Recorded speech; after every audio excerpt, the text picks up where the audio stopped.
बिस्मिल्लाहिर्रहमानिर्रहीम, अस्सलाम वालेकुम। नूरुल्लाह आपकी खिदमत में हाजिर है। शहबाज शरीफ लंदन पहुंच गए हैं। आज मुलाकात हो रही है नवाज शरीफ साहब के साथ। मरियम नवाज भी उस मीटिंग में शामिल होंगी। शहबाज शरीफ साहब अपनी खुफिया मुलाकात की रिपोर्ट देंगे। वो खुफिया मुलाकात में क्या उनकी बातें हुई हैं और उन्हें क्या मशवरा देंगे वापस आने का या कुछ और अगर वो वापस आ रहे हैं उस सूरत में भी उनके इस्तकबाल का जो वेन्यू है वो तब्दील हो रहा है। दूसरी तरफ मरियम नवाज की हमजा शहबाज से लड़ाई कारकुनों के सामने हो चुकी है और नवाज शरीफ साहब की ख्वाहिश जिस पर आर्मी चीफ का रद्द अमल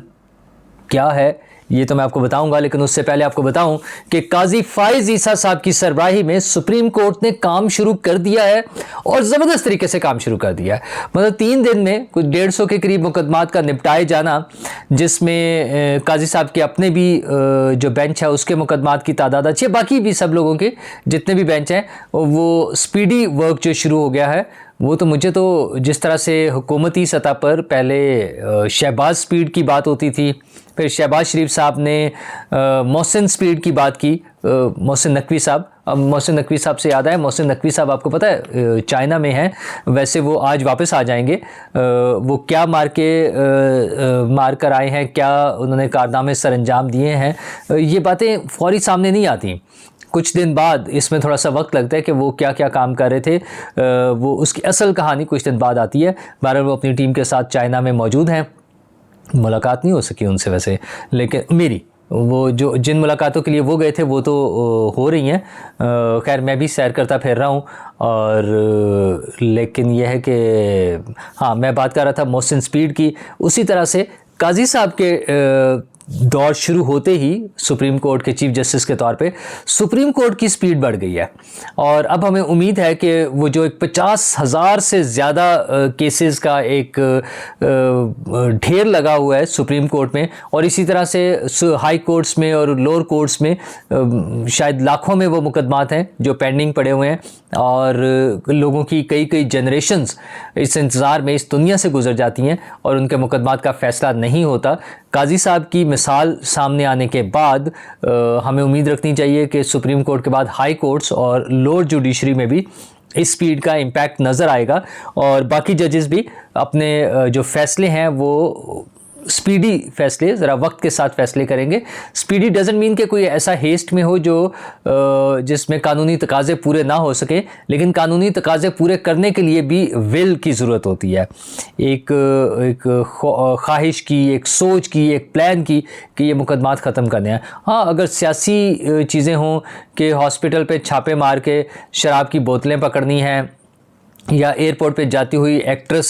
के केस में दखल देना है या किसी भाई को हॉस्पिटल में लगवाने के लिए वहाँ के चेकिंग करके उनके साथ बदतमीज़ी करनी है या मुल्क को नुकसान पहुँचाने के लिए करोड़ों अरबों डॉलर का कोई ऐसे मुकदमात लेने जिसकी हाइप ज़्यादा बने और मीडिया पर ज़्यादा आते रहे, फिर और बात है। लेकिन काजी साहब एक डिफरेंट इंसान के तौर पे नज़र आ रहे हैं और हमें उम्मीद रखनी चाहिए कि उनका ये रवैया इसी तरह कायम रहेगा और उनका ये रवैया आइन और कानून की बालादस्ती के लिए होगा और उसमें न सिर्फ हर आम आदमी को इंसाफ मिलेगा बल्कि रियासती मामलात में जो हुकूमती मामलात, उसमें इकॉनमी के से रिलेटेड स्पेशली वो मामलात जो अदालतों में पहुंचकर ख़राब हो जाते थे, अब हमें उम्मीद है कि वो उस काम से हमारी जान छूट जाएगी और हमारे मुल्क पे कोई ऐसा इजाफी बोझ नहीं पड़ेगा जो माजी में हमारे जजेस की वजह से होता रहा है। और शायद वो जो प्लॉट्स लेने और गाड़ियाँ बदलने और मरात और सुप्रीम कोर्ट का ऑडिट ना करवाने, इवन हालात तो ये थे कि जब ये पूछा गया कि सुप्रीम कोर्ट में कितने लोग मुलाजिम हैं और कितने लोगों को मुलाजमतें दी गई हैं, तो सुप्रीम कोर्ट ने ये भी बताने से इनकार कर दिया था। मतलब इसमें मुझे नहीं समझ आती क्या सीक्रेसी हो सकती है। तो हमें उम्मीद है कि काजी फाइज ईसा साहब के दौर में सुप्रीम कोर्ट के अपने मामलात में भी ट्रांसपेरेंसी आएगी और ये इस तासुर को मज़ीद मजबूत करेगी कि अच्छे जजेस के साथ हमारी सुप्रीम कोर्ट, हमारी अदालतें बेहतर इंसाफ की फराहमी कर सकती हैं लोगों के लिए और उनकी ज़िंदगी आसान बना सकती हैं। ज़िंदगी आसान तो आवाम के भी मसाइल हैं और आवाम इलेक्शन के इंतज़ार में हैं, लेकिन इलेक्शन से पहले सियासी जमातों के मामलात भी तो चेंज होने हैं ना। और सियासी जमातों के मामलात इस तरह से है कि नवाज़ शरीफ साहब ने वापस आना है और उनके लिए 21 अक्टूबर की तारीख का ऐलान शहबाज शरीफ साहब कर चुके हैं पहले ही। उनका ख्याल है कि वो 21 अक्टूबर को आ जाएंगे। अब 1 माह रह गया है तो, लेकिन सूरत हाल अभी तक क्लियर नहीं है। शहबाज शरीफ साहब ने लंदन से वापस आकर यहाँ पे कुछ अहम शख्सियात से मुलाकातें की हैं और उन्हें लगता है कि वो पैगाम उन्हें ख़ुद जाकर पहुंचाना होगा, तो इसलिए वो दोबारा लंदन रवाना हो चुके हैं। आज उनकी मुलाकात है मियां नवाज़ शरीफ साहब से और मरीम नवाज़ साहिबा भी उनके साथ होंगी। इस मीटिंग में शहबाज शरीफ साहब नवाज़ शरीफ साहब को न सिर्फ वो रिपोर्ट देंगे अपनी मुलाकातों की, जो उन्होंने बड़ी अहम मुलाकातें की हैं लंदन से वापस आने के बाद, बल्कि साथ ये मशवरा भी देंगे और उन्हीं रिपोर्ट्स की बेस पर ये मशवरा भी देंगे कि उन्हें वापस आना चाहिए पाकिस्तान या नहीं आना चाहिए। क्योंकि कुछ ज़राए ये बता रहे हैं कि शहबाज शरीफ साहब ने जाकर मियाँ साहब को मशवरा ये देना है कि भाईजान आप रहने दें, मैं संभाल लूँगा यहाँ, ठीक है, आप वहीं रहें, ज़रा अभी कुछ अर्सा और इंतज़ार करें और जब मामला ठीक हो जाएं तब आएँ। और मामला तो ठीक नहीं होने, क्योंकि अदालती मामलात भी अभी चलने हैं और नैब के जो नए मामलात शुरू हो गए हैं ये भी थोड़ा सा मुख्तलिफ रुख इख्तियार कर सकते हैं और इसके पीछे बहुत सारी वजूहात होंगी। मैंने अभी पिछली वीडियो में आपसे जिक्र किया था कि अदालती हुक्म के मुताबिक केसेस खोलना या केसेस दोबारा अदालतों को भिजवाना ये तो एक रूटीन की बात हो सकती थी, लेकिन ISI के ऑफिसर्स को बुलाना नई इंडक्शन के हवाले से वो थोड़ा सा एक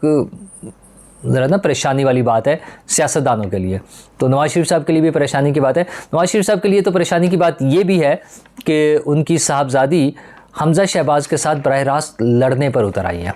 मतलब उनकी वो जो बहस हुई है और वो हालांकि डायरेक्ट उनके साथ मसला नहीं था हमज़ा शहबाज के साथ, लेकिन पता ये चला है कि पोस्ट बैनर्स पर बैकड्रॉप पे तस्वीर लगाने का मामला था जिसमें मरीम नवाज़ का पॉइंट ऑफ व्यू ये था कि सिर्फ नवाज़ शरीफ साहब की तस्वीर होनी चाहिए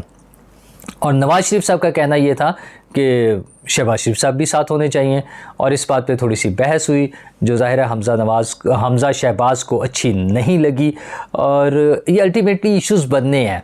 इस हवाले से बार बार बातें होती रही हैं। ताज़ा तरीन ये था कि 2 दिन कबल जब मरीम नवाज़ और हमज़ा शहबाज ने इकट्ठे कन्वेंशन से खिताब किया तो नून लीग के सपोर्टर्स को एक मुस्बत चीज़ नज़र आ रही थी कि दोनों में कोई इख्तलाफ नहीं है, लेकिन बाहर ये इख्तलाफ भी नॉर्मल और नेचुरल होंगे। इस तरह के इख्तलाफात होते हैं पार्टीज़ में, फैमिलीज़ में, ये बड़ी नॉर्मल सी बात है। यहाँ पर भी हो जाएगा तो इसमें कोई ऐसा इशू नहीं है, लेकिन इससे ज़्यादा अहम इशू ये है कि नवाज़ शरीफ साहब की ख्वाहिश पर आर्मी चीफ़ का रद्द-ए-अमल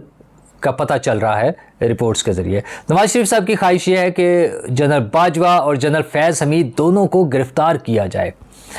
इमरान खान जो प्रोजेक्ट इंस्टॉल करना और उनको लेकर आना और फिर आगे चलाना और उसमें जनरल फैज़ का जिस तरह से रोल रहा और ओवरऑल सुपरविजन जनरल बाजवा की थी, उनका मुतालबा गलत नहीं है।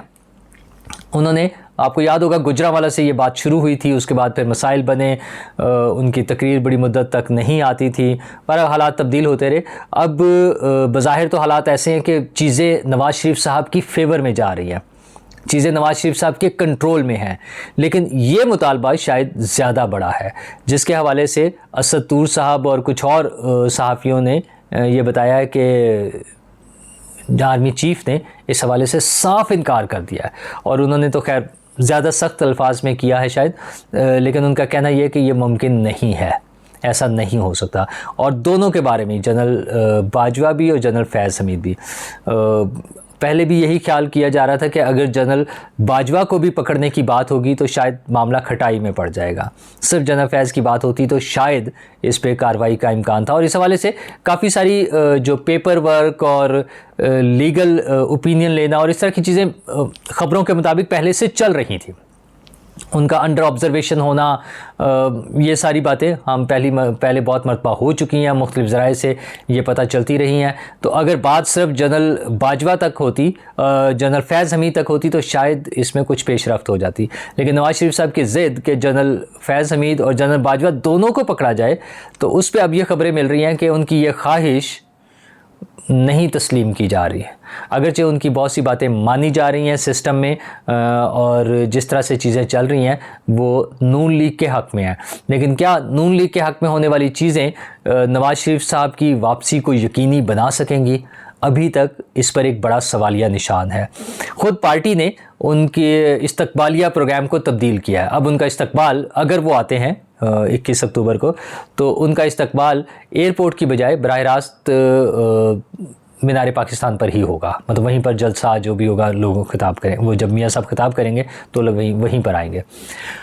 उसमें जो मुखालिफ पार्टियाँ हैं नून लीग की, जैसे पीटीआई, उनका कहना यह है कि वो मैनेज नहीं कर पा रहे हैं नून लीग वाले इतने लोगों को लाना जो कि दिखाया जाना चाहिए इस किस्म के मौके पर, जब नवाज शरीफ साहब वापस आ रहे हो, यानी पार्टी के सरबराह जो हैं वो वापस आ रहे हैं, तो एक बड़ा क्राउड, अच्छा बड़ा चार्ज क्राउड होना चाहिए, वो उनसे मैनेज नहीं हो रहा, इसलिए वो वेन्यू तब्दील कर रहे हैं और एयरपोर्ट से ख़त्म कर रहे हैं इस्तकबाल का प्रोग्राम। नून लीग के कुछ लोगों का इस पर अभी तक रिएक्शन आया है, जो कि बड़ा फुसफुसा सा रिएक्शन है कि मौसम अच्छा नहीं होगा, लोगों को तकलीफ़ नहीं देनी। कारकुनों के लिए मौसम मैटर नहीं करता, और अक्टूबर की सर्दी तो बिल्कुल भी नहीं। मेरा नहीं ख्याल कि लाहौर में अक्टूबर की सर्दी कुछ इस लेवल पर होगी कि वहाँ पर लोगों के लिए मसला हो। बहरहाल सर्दी मुख्तलिफ़ इलाकों में आ चुकी है। मैं जहाँ इस वक्त बैठा हूँ वहाँ पर भी थोड़ा सा ठंडा मौसम है, इस वजह से मैंने स्वेटर भी पहन लिया है, बल्कि आज दिन में तो काफ़ी ठंडा था मौसम, तो इस वजह से ये लाहौर में सर्दी आ जाएगी, बट आई एम श्योर इतनी सर्दी नहीं होगी। तो नून लीग ने डिसाइड करना है 2-3 चीज़ें। सबसे पहली चीज़ कि क्या नवाज शरीफ साहब वापस आ रहे हैं। मेरा ख्याल आज शहबाज शरीफ साहब की मुलाकात के बाद कुछ चीज़ें वाज़ेह होंगी, और बहुत सारी चीज़ें नवाज शरीफ साहब की अगली प्रेस कॉन्फ्रेंस या अगला खिताब जो होगा उसमें वाज़ेह होंगी कि उनका लाहे अमल क्या बन रहा है। तो हम इंतज़ार करते हैं उनके अगली प्रेस कॉन्फ्रेंस या उनके खिताब तक। और जैसे मैंने जिक्र किया, मोहसिन नकवी साहब वापस आ रहे हैं, और वज़ीर आज़म साहब भी, अभी खैर उनके पास 2-4 दिन और हैं अमेरिका में, वापस आते हैं। तो हुकूमतों से वही दरख्वास्त कि हुजूर ये जो बिजली के बाद गैस, पेट्रोल के बाद बल्कि गैस के बिल बढ़ाने की आपकी प्लानिंग है, इसमें हाथ थोड़ा सा हौला कर लें। मुझे लग रहा है अभी निगरान हुकूमतों के पास टाइम है, आपने अभी चलना है तो ये फौरी कुर्बानी एक ही दफ़ा वाली ना करें, आराम आराम से चलते रहें, कोई और सोर्सेज बनाएं, जैसे मोहसिन नकवी साहब काम कर रहे हैं, और भी प्राइम मिनिस्टर साहब भी काम कर रहे हैं, और दूसरे महकमे भी काम कर रहे हैं। कोई और सोर्स निकालें इनकम बढ़ाने का, सिर्फ आवाम पे छुरी चला के आवाम से पैसे निकलवाने की कोशिश ना करें। शुक्रिया।